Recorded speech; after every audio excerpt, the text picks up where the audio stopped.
हरे कृष्णा, राधे राधे। हम सभी साधक उर्मिला की आत्मकथा का श्रवण कर रहे हैं। आज का प्रसंग है उर्मिला लक्ष्मण मधुर प्रसंग। कौशलपुर में भी श्री रामचंद्र जी के राज्य अभिषेक का समारोह मनाया जा रहा था तथा नगर के संपूर्ण मुख्य द्वार कृत्रिम एवं अकृत्रिम साधनों द्वारा सुसज्जित किए जा रहे थे।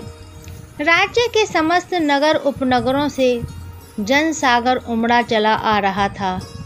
कहीं भी पग रखने को स्थान न मिलता था। नीलांबर में चित्र विचित्र से बादलों ने साकेत नगरी पर वितान सतान रखा था।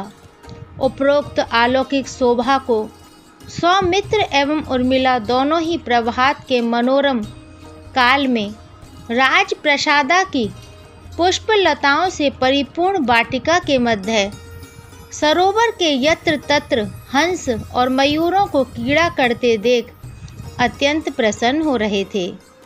हंस के समक्ष मुक्ता डालते हुए उर्मिला ने कहा, प्राणेश, मुझे हंस को मुक्ता डालते हुए उन निर्धनों का स्मरण होता है कि जिनको मैंने मिथिला के विभिन्न अकाल पीड़ित प्रदेशों में देखा था। मैंने उन्हें दिन रात अथक परिश्रम करने के उपरांत भी सुखी न देखा।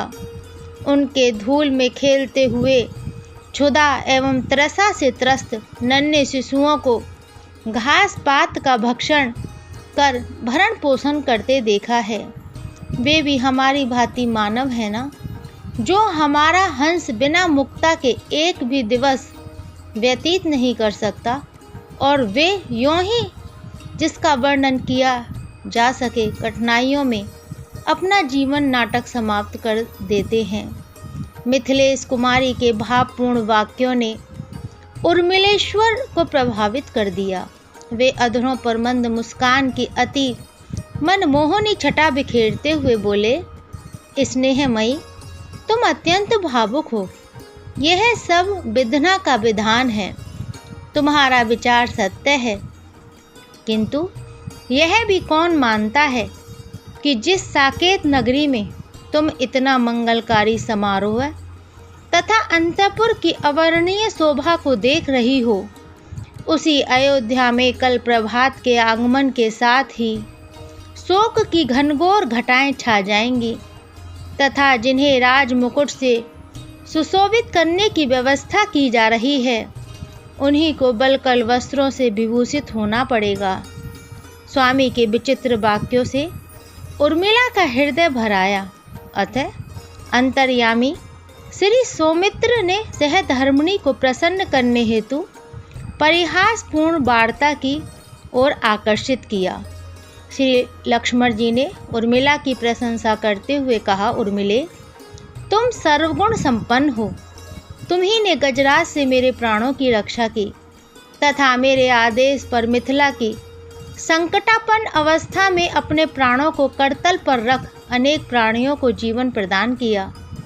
तुमने वास्तव में नारी समाज के समक्ष एक अनुपम आदर्श प्रस्तुत कर सबला होने का ज्वलंत प्रमाण दिया है। मैं तो तुम्हारी इस अकथनीय क्षमता का दास बन गया हूँ। महिला श्रेष्ठ उर्मिला ने स्वामी के वचन श्रवण कर हृदय गदगद हो उत्तर दिया, आर्य, यह दास बनने का बहाना किस लिए?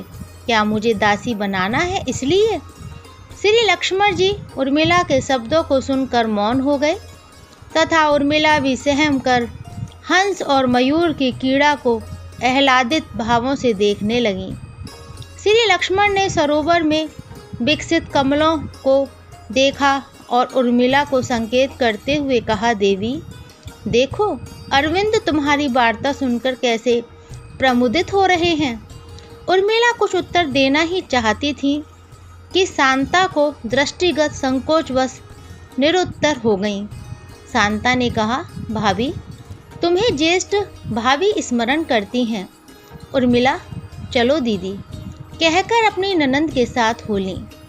जिस समय इस मानव उत्तम दंपत्ति में उक्त प्रथम प्रणय वार्ता हो रही थी, उसी काल दोनों ही एक दूसरे के पदों की ओर निहार रहे थे।